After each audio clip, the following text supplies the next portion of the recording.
Hello friends and book lovers, welcome back to my channel, Diana and the Book Hunt.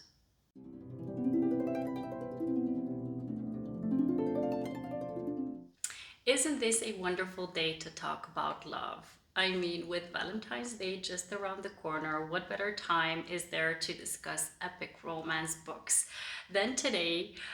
This is why I decided on today's agenda to pick out a couple of epic romances, ones that are completely embedded in my heart, ones that I'll probably revisit over and over because I've connected with the characters so much, and ones that I want to gush about in videos like today's video with you. So I'm going to discuss a couple of those epic romances with you today because February is the month of love, and February is not only the month of love because it's Valentine's Day on the 14th, but also because it's the month of my anniversary with my partner, my love. We've been together for 13 years, and I don't want to sound too sappy, but those were 13 of the most marvelous years in my life, and I hope that we get to continue to spend our lifetime together. And yeah, that's why I'm really in the mood to talk about love today. I'm even dressed up for the occasion. As you can see, I have my dress with a huge red heart on it, and I have my nails painted for the occasion. I've dug my only red lipstick that I own for the occasion because I typically don't wear such bold makeup, but today's occasion is special, so I decided to go all out. And I really hope that you enjoyed this video. So let's just dive into the books that I have in store for you today. Let me just make a short note before we go ahead and dive into the books, because I want to kind of tell you why I decided on certain books within this list. Because obviously I can pick like 100 different epic romances to include in this video, but I wanted to challenge myself a little bit. Let me explain why. So February is not only the month of love and romance, but also Black History Month in the United States. And because of that, I kind of wanted to challenge myself to pick two books which are written by authors of color, but also to have topics within the books and themes which are also kind of linking to Black History Month. So that's why I decided on two of those books, and I'll come back to them shortly. And then I also picked out two books which are centering around vineyards. Why, you're asking yourself probably. It's because in Bulgaria, where I'm from, the 14th of February actually isn't very much centered around Valentine's Day, because that is a Western kind of a holiday. It's more a celebration for winemakers and people who are taking care of vineyards. So I really wanted to commemorate this kind of a personal and kind of a very special holiday that we celebrate in my country. So I want to incorporate that as well in this video. So let's just go ahead and take a look at which books I've selected for you. The first book on my list is Grayson's Vow by Mia Sheridan. And let me just give you a bit of a backdrop on this author's works, because she has a very interesting kind of a theme throughout a couple of the books that she's written. She's actually written 12 books which are each inspired by the astrological signs.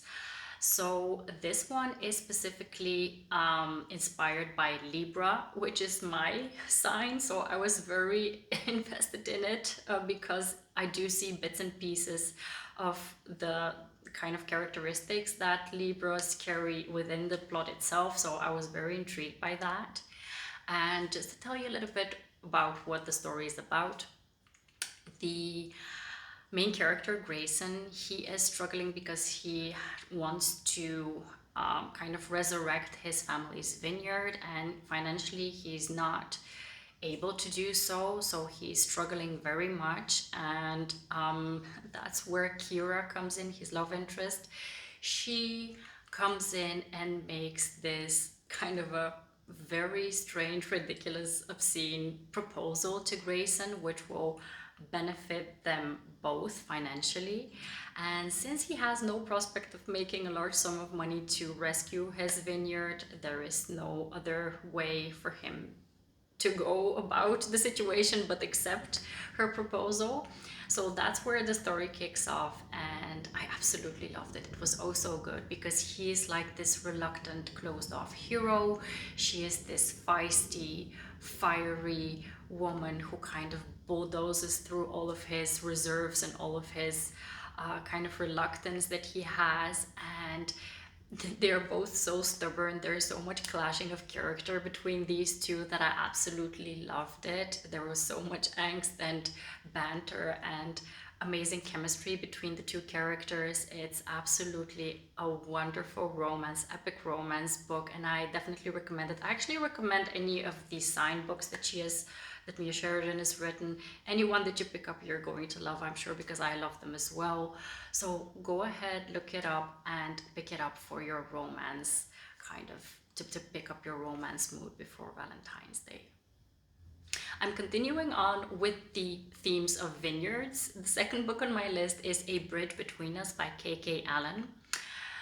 This book was so, so good. It was so, so good. I remember it so vividly. It's kind of embedded within my heart, both of these characters and their epic love story.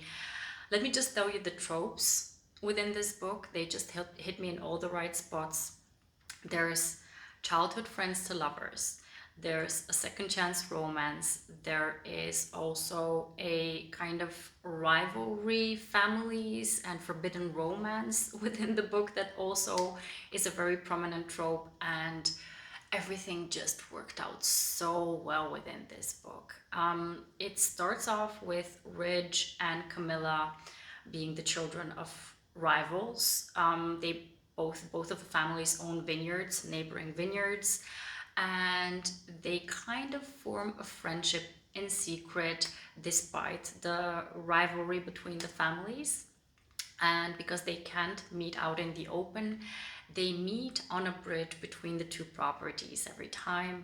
And as they grow up, they develop feelings for each other until one night something goes horribly wrong and they're ripped apart. And a lot of years go by, they haven't seen each other in the meantime after this specific scene. And I think like 10 years later, Camilla comes back to her family's vineyard to take it over. In the meantime, Ridge has already kind of successfully worked through their vineyard's kind of success. He has developed their vineyard in some way. And when she comes back, they need to kind of see and work through what happened, and also see where their relationship is going to lead to. So I'm really tongue-tied, I'm sorry. So they're going to see where their relationship is going to lead to.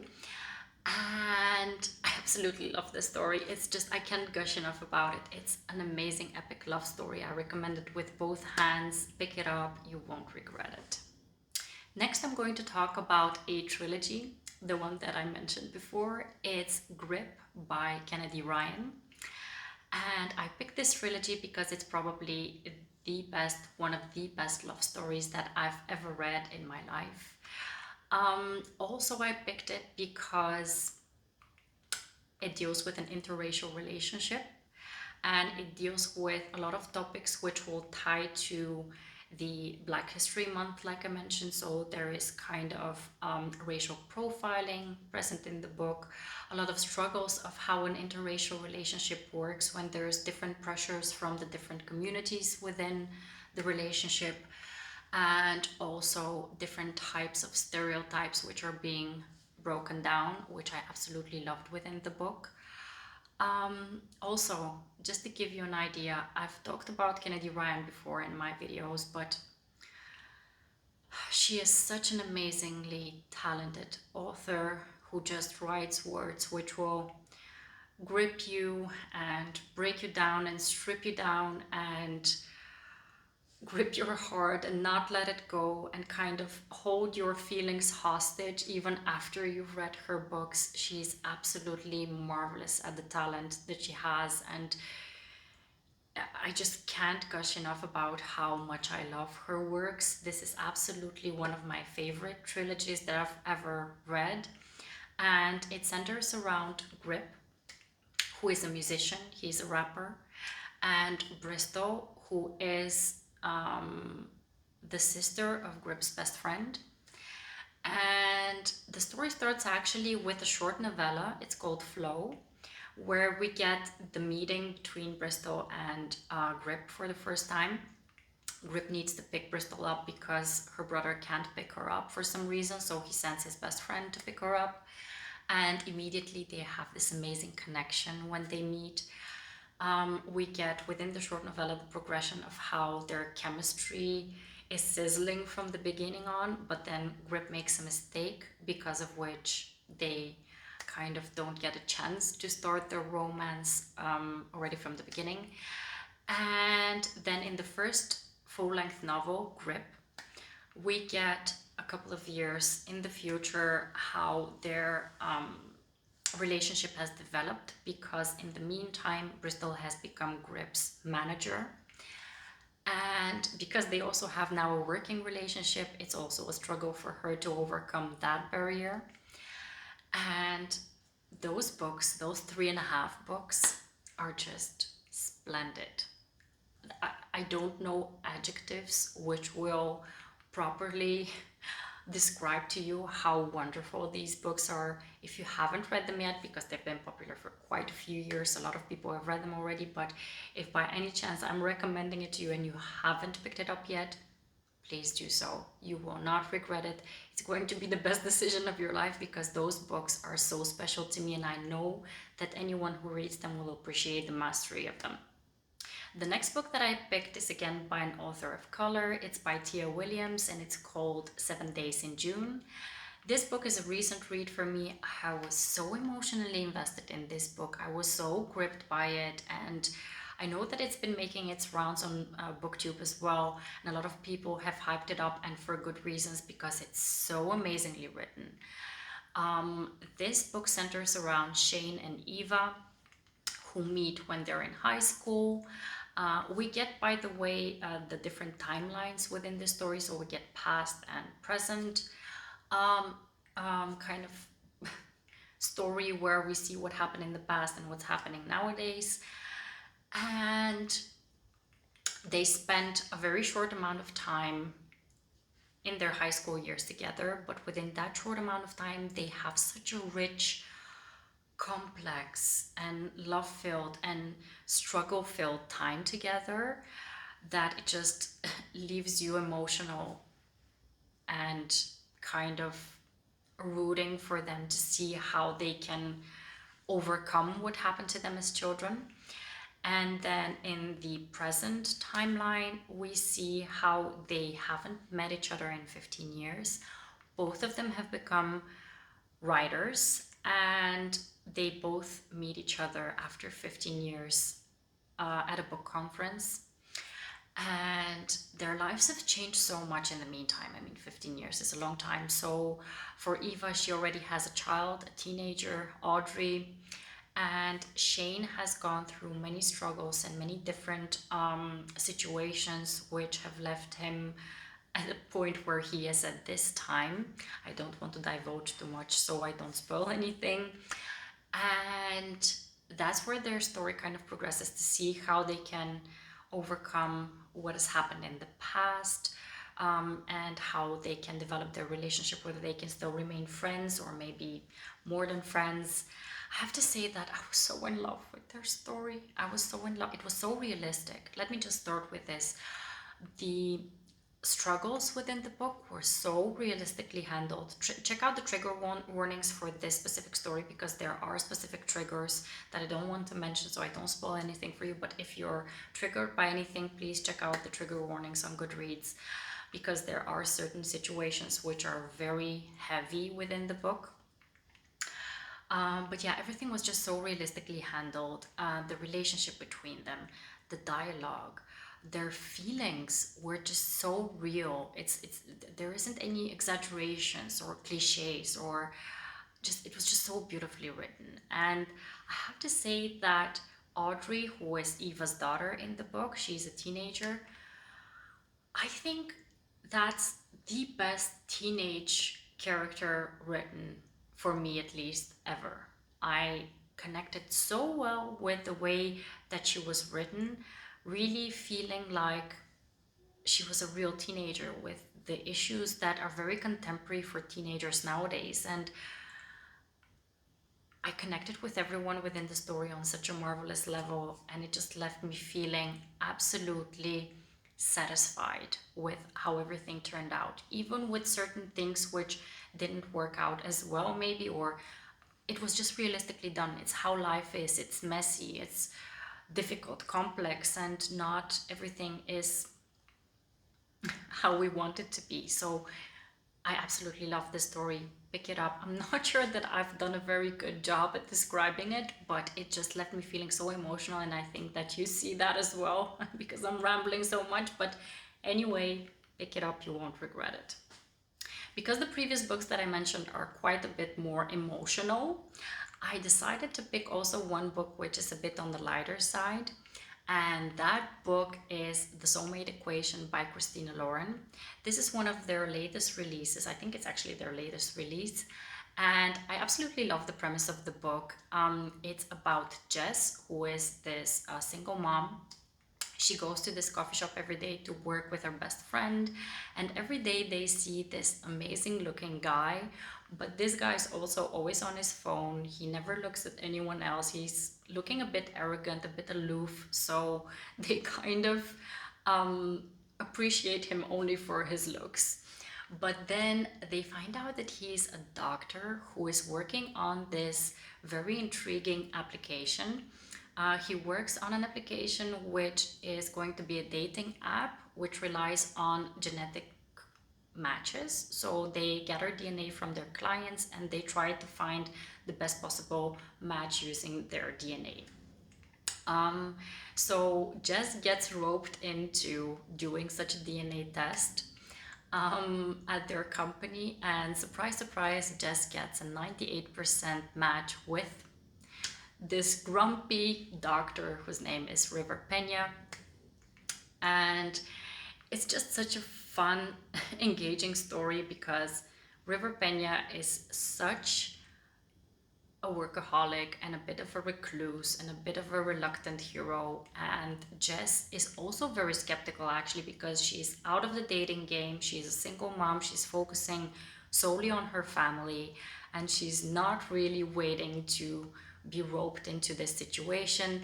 But because it's such an intriguing concept, getting a 98% genetical match with your soulmate, you're bound to be intrigued by what's going to happen. So it's such an amazing story, very lighthearted, but very engaging, and it's really a page turner. I finished it, I think, in like one sitting, so I definitely recommend it if you want a more lighthearted read.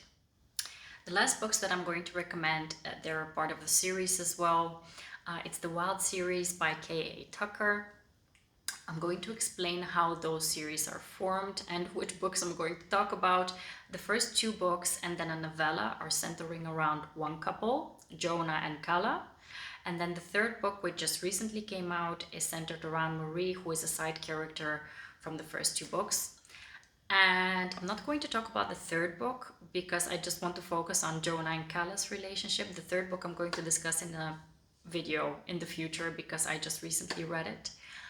And I just want to tell you, I want to gush about Kala and Jonah because I absolutely love their romance, their love story, because they're absolute opposites who attract.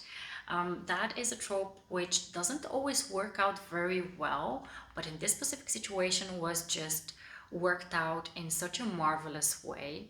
Let me just tell you what the story is about so you can pick up on what I'm getting at.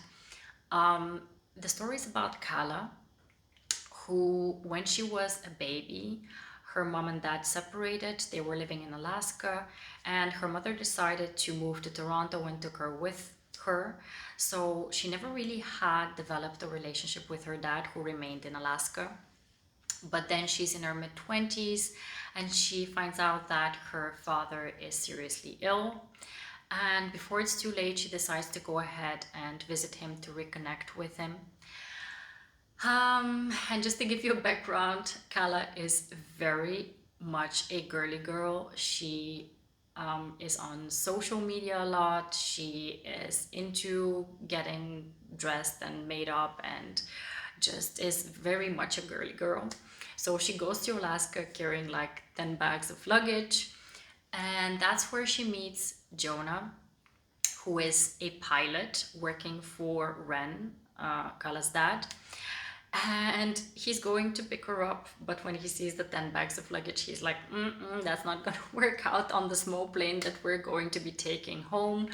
So he is very much an alpha and a bit of a rustic character, a bit of a kind of a rugged hero who is very basic. He doesn't need a lot. He has his priorities straight, where he just wants to fly, take care of his loved ones, and just not be bothered by all the superficial things like social media or appearances or whatsoever. So they're really opposites who attract. They have amazing banter between each other, and their love story progresses in such a fun way. But in the meantime, Kala is also dealing with the heavy topic of potentially losing her father, the one she has just recently met, but also kind of reconnecting with her history and her ties to Alaska. I absolutely love this story. I cannot tell you enough about it, and I just don't want to spoil it for you, so I'm just going to shut up about it. Pick it up, you won't regret it. It's a marvelous story, and I was just so happy to revisit Alaska in the third book. I'm going to talk about it very soon, and yeah, I'm just going to stop. This wraps up all of the romance recommendations that I have for you for Valentine's Day. I hope that you can get to pick up one of these books to get you in the mood for some love, romance, and affection. I definitely will be picking up an epic romance book this weekend to get myself in the mood. I think I'm going to pick up The Mixtape by Brittany C. Cherry, which I know is going to get me emotionally invested in an epic romance. And please recommend any romance books, any epic romance love stories that I need to pick up, because I'm always on the lookout for those in my life. Also, please subscribe to my channel. Follow me on Instagram, like my video, and stay tuned for my next video.